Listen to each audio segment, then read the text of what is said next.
ry Andriamanitra ray sy zanakary fanahy masino misaotra anao nanome izao fotoan-dehibe androany izao ka nafahanay miangona ato amin'ity toerana ty tempolinao masina ty.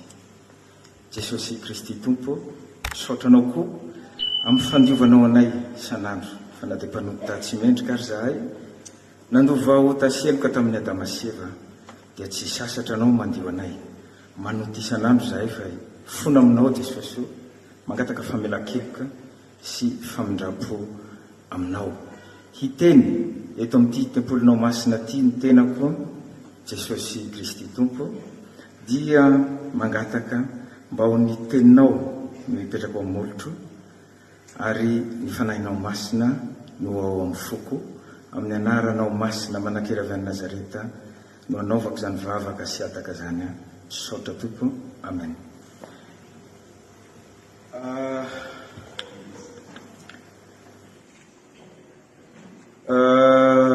Anareo ray aman-dreny mpitondra fiangonana, ho antsika rehetra tompoko lahy sy tompoko vavy ho afeziko amin'izay ialako tsiny amintsika rehetra mba tsy hisiny fanadinoana tompoko.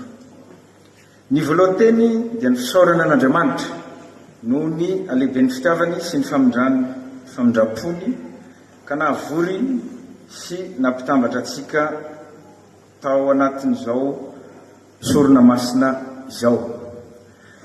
Sika raha teo moa vao manitsaka ny taonao vaovao dia faly izahay ao amin'ny fiadidiana ny repoblika, ny fiadidiana ny fanavaozana ny repoblika miarahaba atsika kristianina rehetra tratra na nahatratra an'izao taona vaovao izao ka mirary soa atsika rehetrarehetra mba hitany soa ilay Andriamanitra manakaripahasoavana no hitantana ny diatsika rehetra anome fahazavana ka hanala ny aizina rehetra amin'izay misy atsika ny esantsika sy izay andehanatsika rehetra.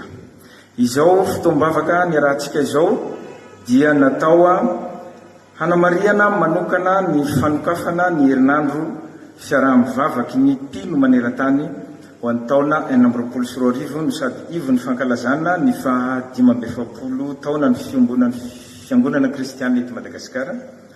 Anio ihany koa no nanatanterana izay natrehitsika teo ny famindram-pitantanana ny FFKM. Ny fiankalazana toy ny anio no manamarina sy manamafy fa iray ny kristianina satria ny finoana no mampivondrona sy mampiray ny mpino manerana izao tontolo izao. Iray isika satria iray ihany ny Andriamanitra inoantsika dia izy ilay rain'ny kristianina rehetra. Ary iray isika satria voantso ho an'ny fitiavana, dia ny fitiavana ireo manodidina atsika izay nazavainy ray aman-dreny teo tamin'ny toriteny. Mamelona ny feony fietreretana ny fahatsapana fa manana didy amin'ny fampiraisa-po ny olona rehetra ny fiangonana sy ny fanjakana izay samy manana ny andraikitra voasalotra ho azy nefa tsy mifanipaka velively amin'ny foto-kevitra ijorony, samy mpampiavana, samy miady amin'ny fampisaraham-bazana ary samy resy lahatra fa sakana tsy mampandroso ny fampizarazarana. Ny tantaran'i Madagasikara manokana dia manamafy ny famatorana misy eo amin'ny fiangonana sy ny fanjakana. Porofon'izany ny fandraisan'ny fiombona ny fiangonana kristianina eto Madagasikara na ny FFKM Anjara tamin'ny fitadiavam-bahaolana nandritra ireo vanim-potoana sarotra nylalaovan'ny firenena rehetra ireny.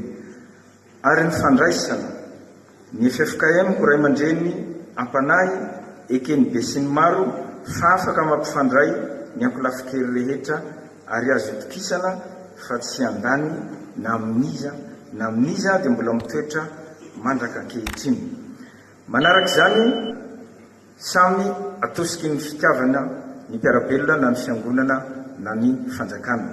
Ny fampivoarana ny mpino eo amin'ny ara-panahy sy ny ara-batana atao amin'ny fiangonana dia mifameno amin'ny andraikitry ny fanjakana mifototra amin'ny famolavolana ny tsirairay ho tonga olom-pirenena vanona sy vonona hitondra ny anjara-birikiny ho an'ny fampandrosoana ny firenena. miparitaka eny amin'ny tambazotra seratsera eny ny fanaratsiana atsika kristianina matetika dia milaza fa hoe ny fivavahana no mampahatra ny Madagasikara. Dia mba te hanasan'ireny olona miresaka reny mamaky an'io baiboly io dia hianatra ny zavatra lazain'io baiboly io izay tsy mivoy afa-tsy fitiavana. Ny ao anatin'io baiboly io dia ny fitiavana. Raha ny fakatitsika teto Madagasikara tsy nisy hoady la politika isan'andro. Raha ny fakatitsika teto Madagasikara tsy nisy ho kolikoly io. Raha ny fakaty tsika Madagasikara hon tianao ny rahalanao, tianao ny anabavinao ka hon fadinao nanaratsy azy etseroa sy manenjika azy etseroa. Dia aiza no ilazana fa ny fiangonana no mampahatra ny Madagasikara. Itsika no mifanenjika, tsika no tsy mifankaty izay zavatra mifanohitra amin'ny zavatra lazainy fiangonana sy ny baiboly. Tsy azo adinoina ihany koa fa fanilo manazava ny lalana izoran'ireo misalotra ny fanjakana ireo ray aman-dreny ara-panahy anatin'ny fiangonana. Izy ireo no mamelo maso ireo toe-panahy tokony hananan'ireo mpindrana fahefana.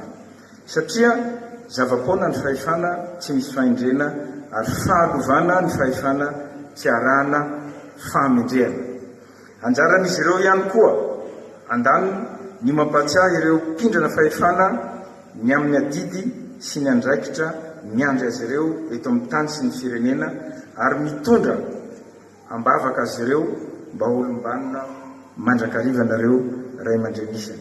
Ary anjaran'izy ireo ihany koa ankilany ny manitsy ireo ondron'ireo raha sanatria mivily lalana ireto farany. Ny fotoam-bavaka n'io ihany koa dia natao ankalazana ny 570 taona ny fiambonany fiangonana kristianina eto Madagasikara. Tsara ny mampatsiahy fa nandritra izay 570 taona ny joroan'izay dia ndraikitra maro no nisahany ny FFKM, na teo amin'ny lafiny ara-tsosialy izany, na teo amin'ny lafiny ara-pitantanana ny firenena. Napetraka hatrany ho vahaolana manoloana ireo krizy nolalovan'ny Madagasikara ny FFKM ary mpandray anjara fototra tamin'ny fampihavanana ny malagasy manontolo.